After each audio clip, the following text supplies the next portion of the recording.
മാവ് നല്ല വൃത്തിക്ക് പുളിച്ച് പൊന്തിയിട്ടുണ്ടെന്ന് അമ്മ പറയുന്നത് കേട്ടോണ്ടാണ് ഞാൻ അടുക്കളയിലോട്ട് ചെല്ലുന്നത് തന്നെ.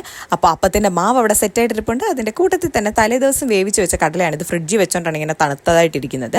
ഇനി നമുക്ക് കടലക്കറി ഉണ്ടാക്കാനുള്ള ഒരു അരപ്പ് റെഡിയാക്കണം. നല്ല കുറുകിയ തേങ്ങ അരച്ച കടലക്കറി വെക്കാമെന്നാണ് പ്ലാന്. ഇതിൻ്റെയൊക്കെ വീഡിയോ ഞാൻ പല പ്രാവശ്യം അപ്ലോഡ് ചെയ്തിട്ടുള്ളതുകൊണ്ട് റെസിപ്പി ഒന്നും ഇടേണ്ട കാര്യമില്ലല്ലോ. അങ്ങനെ ബ്രേക്ക്ഫാസ്റ്റ് ഒക്കെ എടുത്തുകൊണ്ട് ഞാൻ വന്നിരുന്ന് കഴിച്ചൊക്കെ കഴിഞ്ഞപ്പോഴാണ് പെട്ടെന്നൊരു പ്ലാൻ. എന്തായാലും കടല കുറച്ചുകൂടി ഇരിപ്പുണ്ട്, എന്നാൽ പിന്നെ ഒരു കൂട്ടുകറി അങ്ങോട്ട് വെച്ചേക്കാമെന്ന്. ഏത്തക്കായും ചേനയും കിഴങ്ങും കടലയും ഒക്കെ കൂടെ ഇട്ടിട്ട് ഒരു കൂട്ടുകറി അങ്ങോട്ട് വെച്ചേക്കാമെന്ന് വിചാരിച്ചു. ആദ്യം തന്നെ ഇതെല്ലാം വേവിക്കാൻ വെച്ചിട്ട് ഇനി തേങ്ങ ഒന്ന് വറുത്തെടുക്കാമെന്ന് വിചാരിച്ചു കേട്ടോ. ഒന്ന് ക്രഷ് ചെയ്തെടുത്ത തേങ്ങയാണ്, അത് നല്ലപോലെ വറുത്തെടുക്കുക. അതിൻ്റെ അകത്തേക്ക് വെളുത്തുള്ളിയും അതുപോലെ തന്നെ കറിവേപ്പിലയും കൂടി ഇട്ട് കൊടുത്തിട്ട് വറക്കണം.